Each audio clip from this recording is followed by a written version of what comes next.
Today we're going to look at the survival kit that is described in John Lofty Weissman's SAS Survival Handbook. If you're interested in what's in this kit, stick around.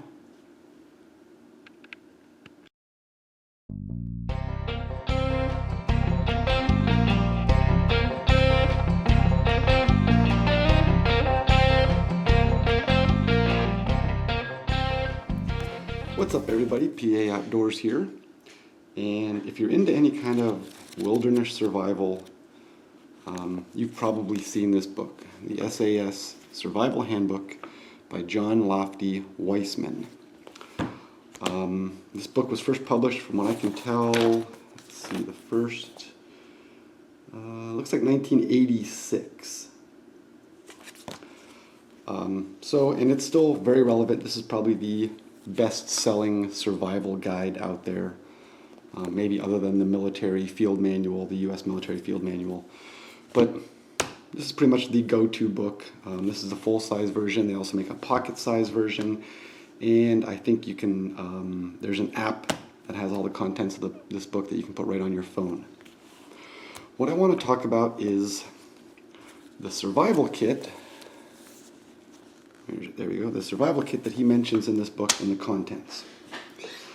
This is going to be kind of similar to the one that I did with the Les Stroud kit. However, I'm not going to make the major error that I did in the Stroud kit where I used the wrong size coffee container. And the first thing he talks about is the container itself.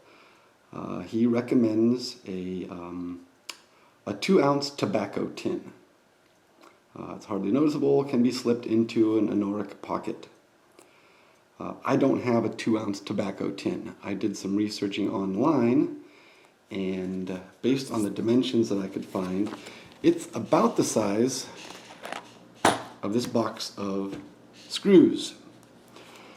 About 4.5 inches wide, 3.1 inches tall, I guess you call it. And that's about this exact dimension. This is 4.5, this is more like 3.25, so it's very close.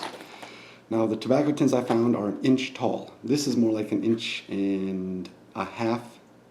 So this is a little taller than that kind of container that he's talking about in the book, but it's a pretty good representation of the size of a container that he recommends, other than this depth right here.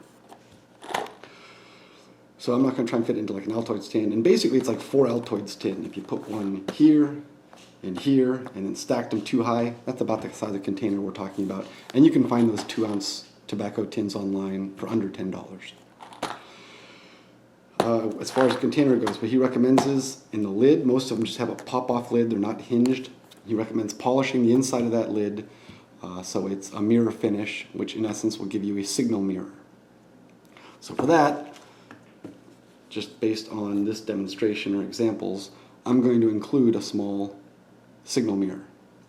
Now, the polished tin is going to be much bigger than this, basically twice the size. But that's his go-around for just not having a signal mirror. He also recommends closing up with some sort of tape. I'm guessing like a duct tape or an electrical tape, something that keeps it watertight. And you could also, use for tinder because it burns rather well. So that's the container. Enough talk about that. I'm not going to see how well this stuff fits because it should fit. But I'm just going to go right down his little list here. He's got his little checklist, and they also include kind of a picture of what we're talking about, of the different gear. And you can see right here, there we go, that's the tin that he's got wrapped in tape. If I missed anything on that. Let's see, polish the inside of the lid to make a mirror-like reflecting surface and seal it. To be waterproof with a strip of adhesive tape which can be easily removed and replaced. And of course, don't forget about the tin, regularly check the contents, blah blah blah. Okay, so let's get to this. Just keep the book right here for reference. First thing, waterproof matches. They can be bulkier than ordinary non-safety matches, but they're obviously waterproof. And right in his picture, he shows just a box of matches. So here are a box of stormproof matches. These are the UCO brand. They include the striker. There's 25 matches in this box. So there's our matches. Candle. He doesn't talk too much about the candle. Invaluable for starting fires and a light source. He recommends cutting it square so it fits in the box better. Let's see, you can find them made of tallow, which is also fat that you can eat in an emergency. Just be aware the tallow doesn't store well, especially in hot climates. Candle. I just got a tea light candle. There are lots of different size candles. I've seen Coleman's makes like the emergency candles that are a couple inches tall, maybe an inch in diameter. But I just included a tea light as my example of candle. Flint. Flint works when wet. They go on strike long after you run out of matches. And include a striker. So he's talking about flint. I don't know if he's necessarily talking, he may be talking about flint. The picture makes it look more like, there's the picture right there, makes it look more like a ferro rod. So, I've got a ferro rod and a striker. So, just strike your sparks. So, flint stick, like I said, I'm using a ferro rod and a striker.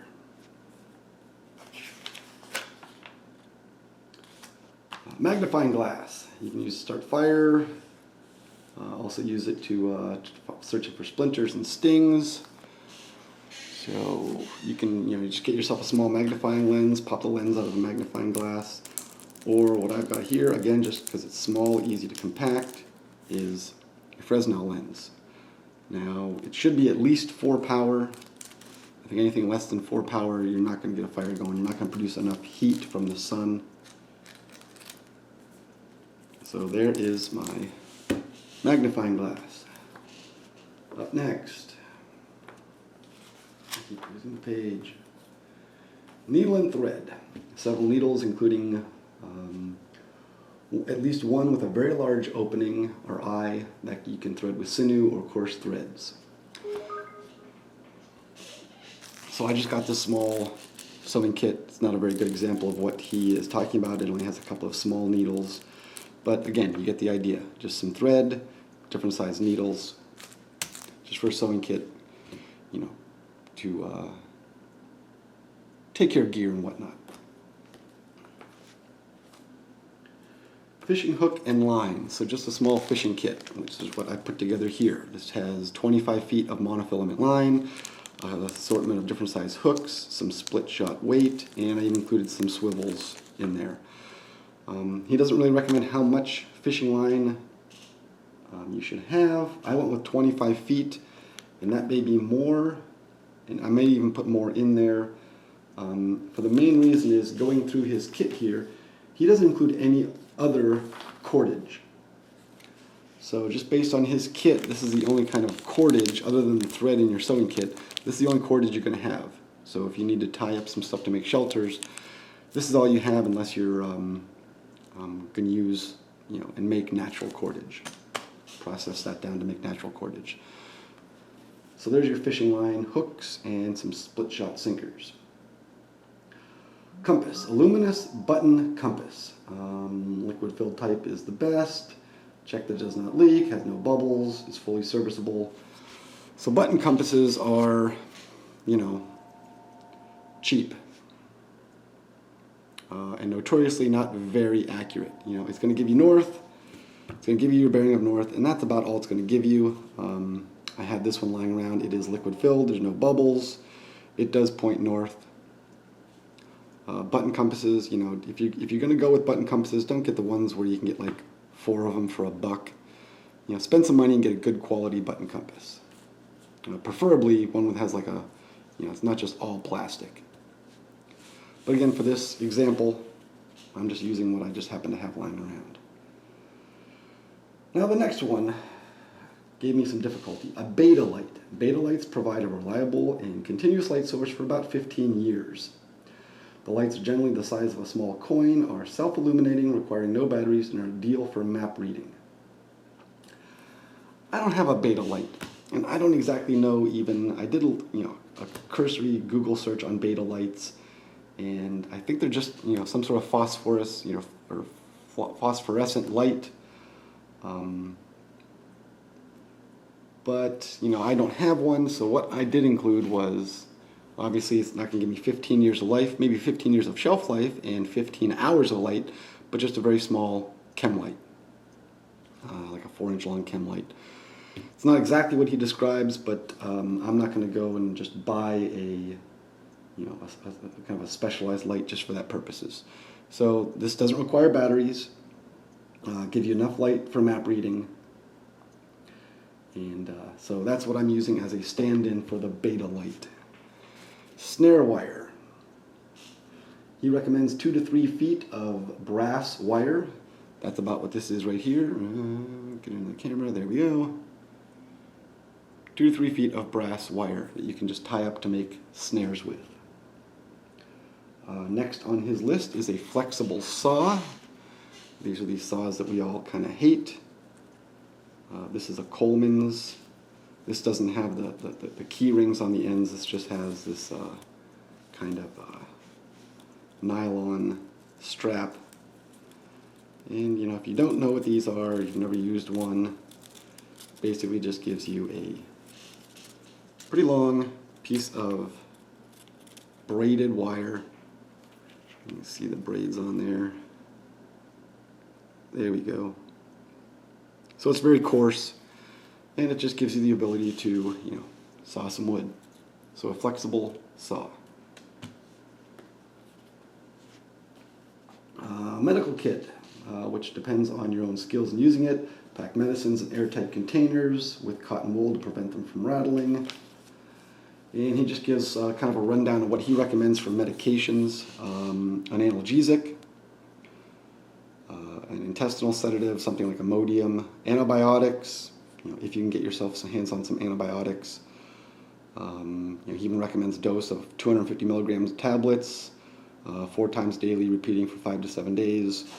An antihistamine, something like Benadryl, water sterilization tablets, for use when your water is suspect and you cannot boil it. And in this particular instance, other than the tin that he's providing, that's going to be the only way to boil your water. And based on the size of this box, in similar size, that's a little bit of water. So you can go with iodine tablets or the chlorine with the chlorine dioxide, the chlorine tablets. He recommends anti-malarial tablets and potassium permanganate, and you can put those all in some sort of pill bottle. Even in his picture here, he shows them just kind of sitting in, there we go, just in kind of pill bottles. Surgical blades, at least 2 scalpel blades of different sizes. A handle can be made from wood when required. So just as my stand-in or example, I've just got one of these little X-Acto knife blades. Very similar to a scalpel blade, but he recommends 2 of these. Butterfly sutures. There we go, butterfly sutures. Just used to close up wounds, to hold the edges of the wounds together. So we've got those. Plasters. For us Americans, that's Band-Aids, bandages. Just an assortment of different types of bandages. Sort of size, preferably waterproof for minor abrasions and cuts and to keep stuff clean. So there we go. Just an assortment of different size bandages, or if you're British, plasters. A condom. Preferably a non-lubricated condom. It makes a good water bag. It holds about 1 liter. It's easy to fit into your kit, and holds quite a bit of pressure. Okay, sorry about that. The camera just died. So again, the non-lubricated condom, water container, holds about 1 liter, packs down very, very small, and they're very strong. I'm going to use this as my stand-in for my medication container. And last but not least, he talks about once all this stuff is packed into your tin, just pack in all the dead spaces with cotton. I just got a bunch of cotton balls here. That stops everything from rattling and gives you a pretty good tinder source.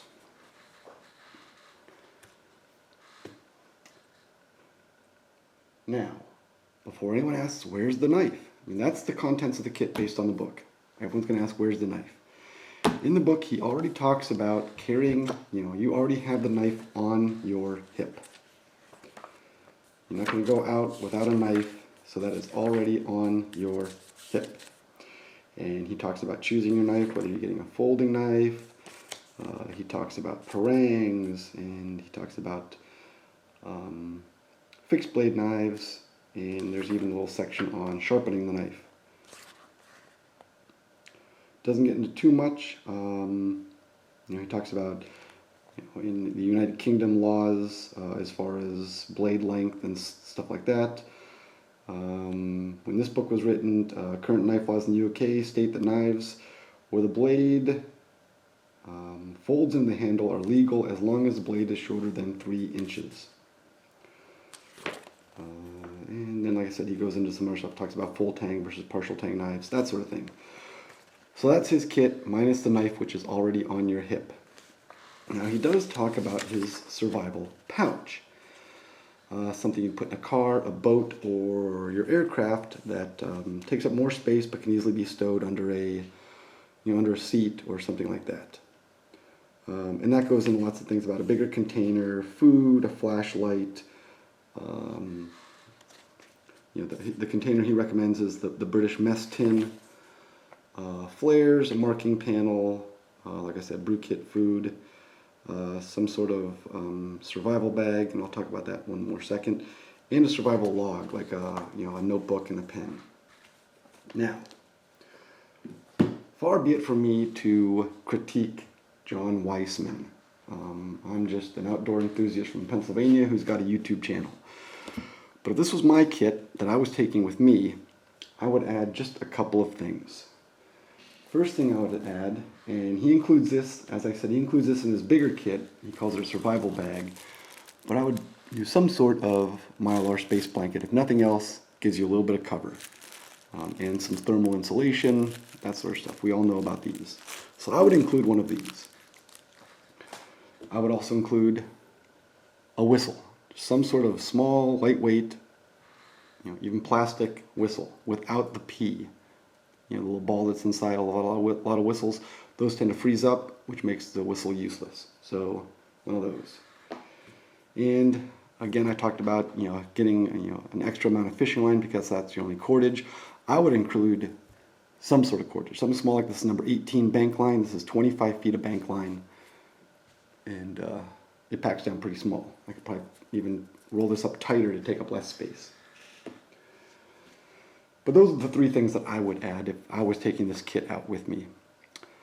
So that's it. That is the survival kit based on the John Weissman SAS Survival Handbook. Right out of his book. Again, it's in the very first chapter of the book when he starts talking about being prepared and putting your kit together. If you don't have this book, I would recommend getting it. It is a great book. He talks about, again, about his kit. He talks about, we'll just go down the table of contents right here, how this book is broken down. The essentials: strategy, climate and terrain, food, campcraft, reading the signs as far as navigation, those sorts of things, traveling, health, survival at sea, rescue, and disasters. Really good book. Talks about building shelters, fire, building different things at camp, like cots and those sorts of things, knots. Back in here, he talks about some animals, medicinal plants. It's a very comprehensive book. I would recommend picking one up if you don't have one already. So that's what I've got for you. This is PA Outdoors. Please like, share, comment on this video, and subscribe to my channel. I really appreciate that. Hit the little bell icon so you can get notified when I upload more videos. Get outdoors, enjoy yourself, but remember, be safe out there. Thanks for watching.